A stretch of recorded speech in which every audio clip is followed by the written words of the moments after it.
Malédiction, c'est ainsi que les Congolais parlent de l'or, du diamant et des nombreux autres minerais qui font partie du sous-sol de leur pays. Des ressources très prisées sur les marchés internationaux mais qui ne profitent pas aux populations locales.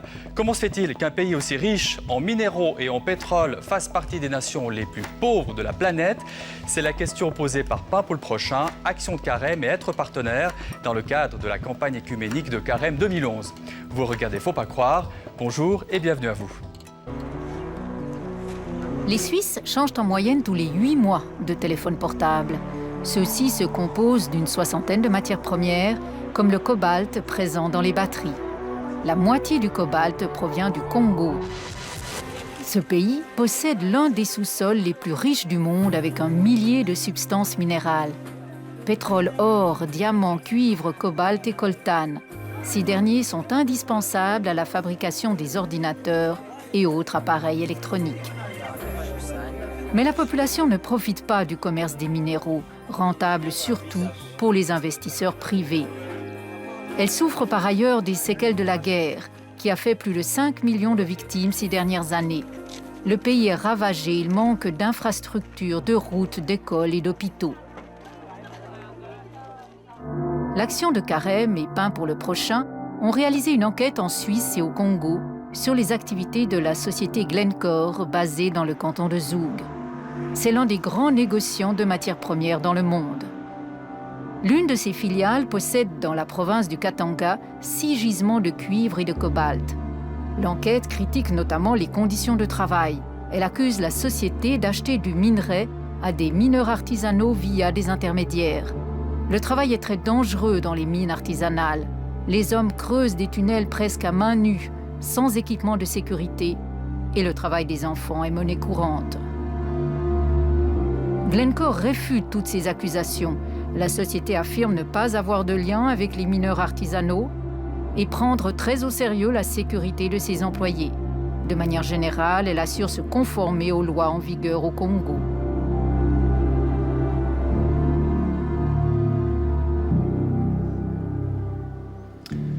Chantal Peyer, bonjour. Bonjour. Vous êtes responsable du dossier entreprises et droits humains à Pain pour le prochain. Jacques Bakoulou Dimapienda, bonjour à vous également. Bonjour. Bienvenue, vous êtes pasteur congolais, coordinateur sur place du CEPECO, le Centre pour la promotion et l'éducation des communautés de base, membre également d'un comité national pour la transparence dans la gestion des industries extractives. Alors, comment vous réagissez à cette réponse de Glencore qu'on vient d'entendre? Bon, la réponse n'est pas juste, parce que tout ce qu'ils disent est faux. C'est le rapport qui est vrai. C'est-à-dire que sur place, en fait, quand Glencore nous dit circuler, il n'y a rien à voir, tout se passe bien, ce n'est pas le cas sur place. Non, ce n'est pas le cas. On va revenir avec vous, vous allez nous expliquer. Alors, nous avons contacté Glencore, nous leur avons proposé de participer à cette émission, mais ils n'ont pas donné suite à cette invitation. Alors, Chantal Peyer, pourtant, ces entreprises comme Glencore offrent du travail sur place. Certes, ils offrent des emplois, mais très peu par rapport au nombre de chômeurs qu'il y a sur place et aussi par rapport au nombre de personnes qui étaient employées il y a 10 ou 20 ans par les entreprises minières. Donc avec la privatisation, il y a quand même eu une énorme perte d'emplois. Et par ailleurs, ces entreprises, dans tous les postes de direction, de responsabilité, emploient des Occidentaux, des expatriés. Donc il y a très peu de transferts réels de compétences. Vous dites que ces entreprises promettent beaucoup en arrivant dans le pays et finalement, il n'y a pas grand-chose. Il y a peu qui restent, mais aussi au niveau de la logique économique, ou en raison de la logique économique. C'est-à-dire que des entreprises comme Glencore, d'une part, exploitent ces gisements par des joint ventures, par des sociétés sur place, où ils ont des actions majoritaires, et donc très peu, alors qu'ils exploitent des sous-sols extrêmement riches, qui valent des milliards de dollars de réserves de cuivre ou de cobalt, elles payent très peu en retour au Congo. Elles exploitent ces richesses, et il n'y a rien autant au niveau de la société de joint venture qui revient à l'État congolais et aussi au niveau des impôts, elles font tout pour payer le moins d'impôts possible. Donc finalement, il y a très peu de retombées économiques. C'est du pillage des ressources de votre pays? Effectivement, c'est un pillage organisé et soutenu. Vous travaillez aussi en lien avec les industries pétrolières. C'est la même chose aussi dans ce domaine-là? On minerait, pétrole, C'est la même chose, ce sont les mêmes multinationales. Et ils ont la même complicité. Et puis, il n'y a pas seulement question de ne pas bien payer les gens ou de ne pas créer de l'emploi, mais ils détruisent l'environnement. Ils ne respectent aucune règle environnementale. Par exemple, au niveau de l'environnement, quels sont des impacts que vous voyez sur place? Si je peux donner le cas du Katanga, le cas du Bas-Congo, là où il y a l'industrie, l'extraction industrielle, il y a pollution de l'environnement. Il y a les rivières qui deviennent impropres, il y a les poissons qui sont empoisonnés, il y a la terre qui devient infertile. Et donc les paysans qui vivent autour de ces mines, ou les villageois, les villages, ne peuvent plus vivre d'une certaine manière. Ils sont dédommagés par les entreprises? Ils ne sont pas dédommagés, ils sont d'ailleurs parfois délocalisés. On les chasse de leurs maisons, on les chasse de leurs endroits habituels. Et puis, pour la cité de Moanda seulement, 2 personnes qui meurent sur 4 chaque jour meurent de problèmes pulmonaires. Pourtant, ces entreprises disent que sur place, elles participent à la vie sociale, elles font attention justement à l'environnement. Est-ce que vous voyez des exemples concrets où ces entreprises sur place ont, disons, n'ont pas essayé de faire subir à la population, ou du moins ont aidé la population? Non. Je vais donner un petit exemple. L'année passée, l'entreprise Perenco, c'est une entreprise française qui exploite le pétrole, a, par erreur ou par accident, déversé du brut sur des rivières que 5 villages utilisaient. Jusqu'aujourd'hui, ces rivières sont impropres à la consommation. Pour compenser, ils ont construit 3 ou 4 fontaines. Qu'est-ce que ça vaut?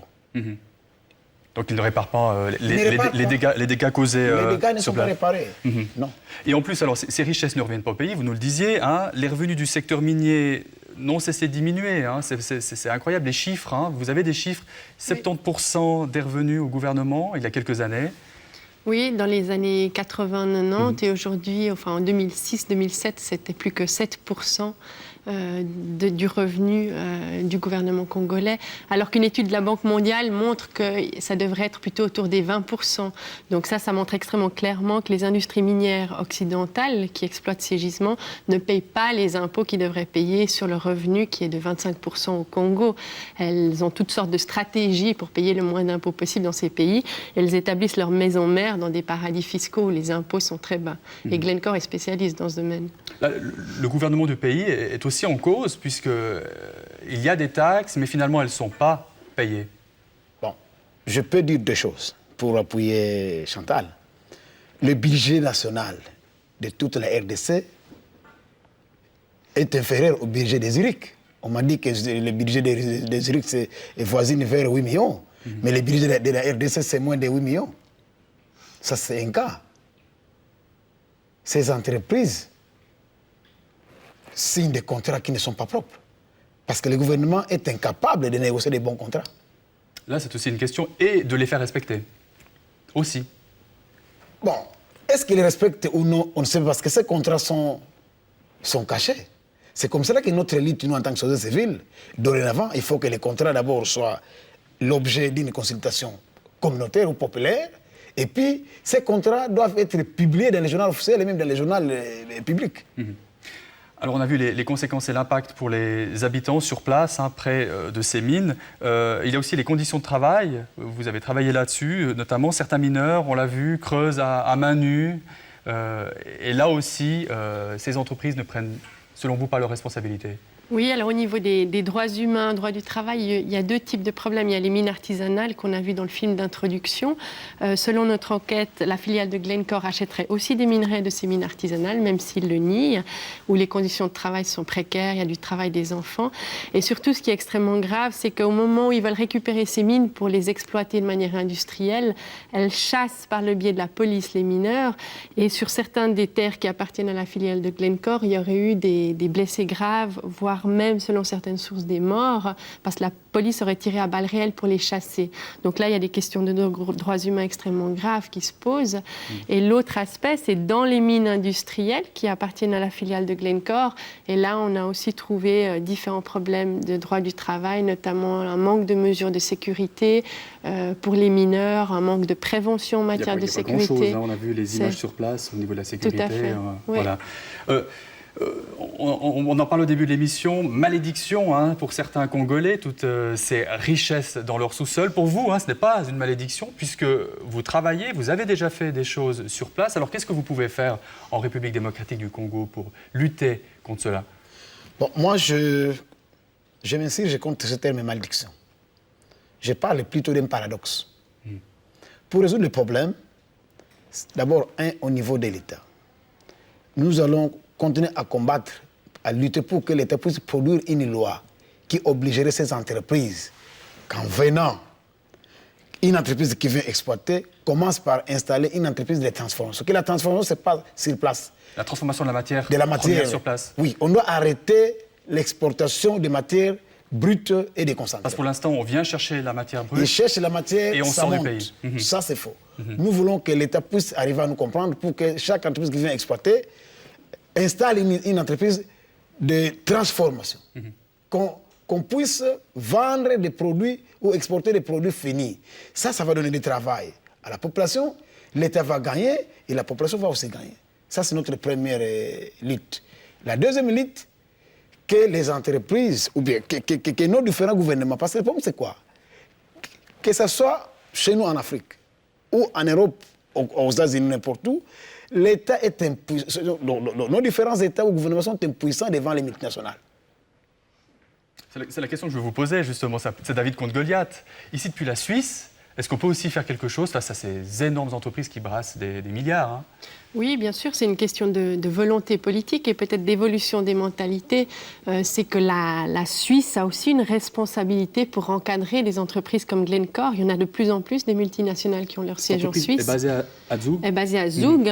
Il y en a énormément à Zug. Il y a presque plus d'entreprises que d'habitants. L'idée, c'est quoi? C'est de demander quoi à ces entreprises? De respecter les lois suisses dans les pays Non, c'est de prendre des mesures afin de garantir le respect des droits humains partout dans le monde, dans le cadre de leur activité. Si on prend le cas de Glencore et de sa filiale au Congo, pour être très concret, par exemple, on a parlé des mineurs qui étaient chassés des terres artisanales à balles réelles. Au fond, nous disons que Glencore a une responsabilité, parce qu'ils sont actionnaires majoritaires de la filiale Katanga Mining Limited, de veiller à ce que quand les mineurs soient chassés, la police respecte un code déontologique. On ne peut pas tirer sur des mineurs à balles réelles. Concrètement, vous allez vous y prendre comment, en quelques secondes? On a lancé une pétition adressée au Conseil fédéral qui demande un vrai débat sur la question entreprise en droits humains en Suisse et la mise en place d'une politique cohérente dans ce domaine. Et on propose 2-3 pistes très concrètes. Il nous reste quelques secondes. Vous attendez quoi, vous, des Suisses? Qu'est-ce qu'on peut faire? Quelques mots. Nous, des Suisses, c'est appliquer une politique qui permet aux entreprises de se soumettre d'abord aux lois du pays où ils vont travailler. Et puis, chez moi aussi, il y a un problème. Il faut qu'il y ait transparence auprès des entreprises et de mon gouvernement et que le gouvernement puisse appliquer ce que vous appelez la bonne gouvernance. Parce que même si on va payer et qu'il y a mauvaise gouvernance, ça ne change rien. Parce que là, il n'y a pas que d'entreprise, même mon gouvernement est aussi coupable. Merci beaucoup d'avoir été avec nous pour parler de l'extraction minière en République démocratique du Congo. Si vous souhaitez en savoir plus sur la campagne écuménique de Carême 2011, rendez-vous sur notre site internet fautpascroire.ch. L'occasion aussi pour vous de nous laisser un commentaire.